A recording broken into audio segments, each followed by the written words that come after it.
Well, it's a crisp fall morning out here at the farm. Probably about 55 degrees, maybe a little cooler, but I'm gonna try to put in a day of work today, folks. It's been a long time, I know, but I'm gonna try to get it done. Look at there, that's my pry bar for my water pumps. Happy I found that, because I'm gonna need that. Got to run around here and try to find all my hoses. I see some laying down there, and I'm gonna try to get the pump running on this. But first, I've got to get all this junk out of the bed of my truck. We made a little scrap run out of the garage, so I've got a whole truckload full of scrap lumber, and somewhere in there's a picnic table that we just bought, so we can have a place to sit out here and eat. But other than that, just a bunch of junk scrap out of the garage. So it's all going to go back here on that burn pile where it belongs. And then I'll get the pump going on this, and then I'll try to get my machines up. So hopefully everything goes well, but I'll give you some more updates along the way. All right, part 1, 2, and like, I don't know, 14 is done. Everything's going perfectly so far. You can't see hardly past the pile there, but I got all my scrap wood unloaded. Got my lovely picnic table set out. So now I might just find myself sitting on my butt out here all day, just, you know, sitting at that lovely picnic table. And I got my pump going. Haven't run that pump in close to 3 months. And fired right up, so God bless you, Harbor Freight. And best of all, I found my gas cans. 2 gas cans that I thought had been stolen because I thought they'd gotten left out here. They had gotten left out here, but they were hidden away in the weeds. So I thought my buddy Kevin, because he's a dirty, rotten, extremely honest man, I thought for sure he had stolen them on accident and just forgot, but he did not. Instead, he hid them so well he forgot where he put them and I couldn't find them. But luckily today I found them, and I actually found them because I saw the bucket, the 5-gallon water bucket that I used to prime the pump. I saw it, and I went to grab it to prime the pump, and lo and behold, there was my gas can. So that's making for a good day. So to make it a perfect day, I'm gonna try to get the machine started, and if they do, hell, I don't know, I might just go to the house before my good luck runs out. But no, get them started. I gotta work for it.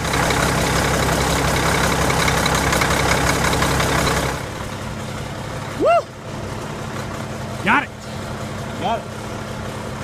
I knew the truck was dead. I told you guys that in the last video. The last time I tried to start it before that, you know, 10, 11 weeks ago, whatever, it was low, and I was able to throw 1 battery from the excavator into it, and that was enough to get it to turn on, to turn over and fire up. This time I threw 1 battery in, and still nothing, just stone dead. Didn't even want to turn. So I thought, man, that's nuts. You know, if it's a half battery situation, it should still try to crank. But anyway, I tested, and with the tandem batteries, it was only wanting to show about 20 volts, and really with 2 12-volt batteries, it should be showing about 25. So I thought, well, you know, maybe in some situations, if you don't have enough voltage, or if one of your batteries, the low battery was actually showing 7 volts only, which means it's got at least 1, if not 2 dead cells. And sometimes that'll cause that battery, even though it has voltage, it won't pass power through it. So I thought, well, you know, before I go chasing wires and pulling things and disconnecting things, let me just try throwing in the other battery from the excavator. So I know I've got 2 fresh, good batteries, and by God, that's what did it. So I threw it in there, I tested real quick, 25 volts like it's supposed to be, jumped in the cab, fired right up like like I'd started it yesterday. So anyway, got it sitting there getting warm. The excavator, you probably can't even hear it over the truck, but it's sitting there idling too. We'll get my batteries all put back where they need to be. And I guess if I have to go to town for lunch, I might buy 2 new batteries for the truck, but probably not.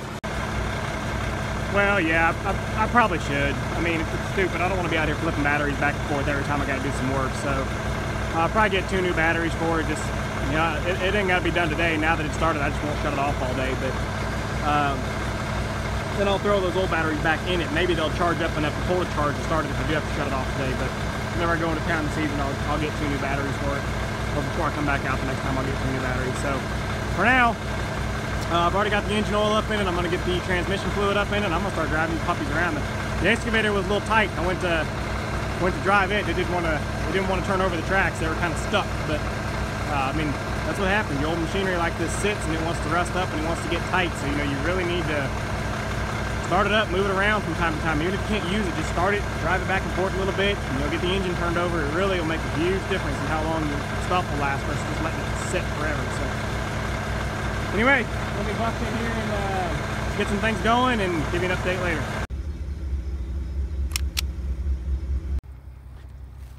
All right, 30 loads. 30 is what I got done today. It's 4 o'clock. I started no earlier than 9 o'clock hauling, maybe closer to 10. It took a while to get the machines up. Just having to swap the batteries around and getting them all greased and ready and lubed up, hydraulic oil and everything else that they leak out. But anyway, there's 30 loads for you. So I'm gonna run over here and grab Rosie.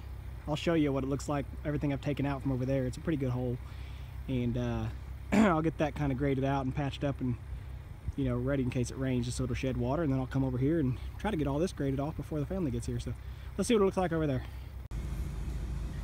And there's that. You can pretty well see the line across over here where I started this morning. So that's a pretty good chunk. And I know it's always hard for you guys to tell. It's hard for me to tell when you look at pictures and look at videos, but just to give you some idea, that's a spot, oh, I don't know, I'd say you could park,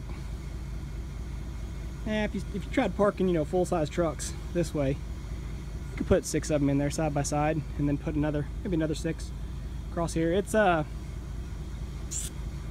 well, every bit of 40 foot wide from that ledge to there, at least 40 foot, and probably 60 foot that I came this way. So anyway, I'm gonna do a little bit more here on the front edge and flip it over behind me to extend my shelf, my bench, whatever you want to call it, my tabletop that I'm sitting up on, and then I'll get the excavator run over there and smooth it out. You see, I even got a little bit of pumping done on the pond. I managed to get 1 tank of gas done on the pond, and the pump ran out. I wasn't paying attention. It ran out of gas, and I guess now fouled the plug. I can't get it started. But man, look at that pretty truck. God, it's a pretty truck. All right, back to work. Oh, well, that'll be it for this evening. I got quite a bit of it graded out, and I was, you know, bailing out off the edge here and flipping over. I wanted to get this filled up level. You guys remember, of course, what it looked like. It was all punchy and piley, but I want to get it kind of consolidated up here like it's supposed to be anyway. Can't dump it this high with the truck, obviously. But it's up here now, and what that also does is I opened up more of the space down there that was all filled with piles. It's opened up now, so I can get in with the truck again and get further around and dump more with the truck. Real rough, obviously. I think I'm gonna have my dozer guy come in here and just start, you know, and just start grading off. That way it's at least a little bit cleaner. You know, I don't want it full of potholes and mud holes, but you can see the wife's here, the kids are here, so it's dinner time.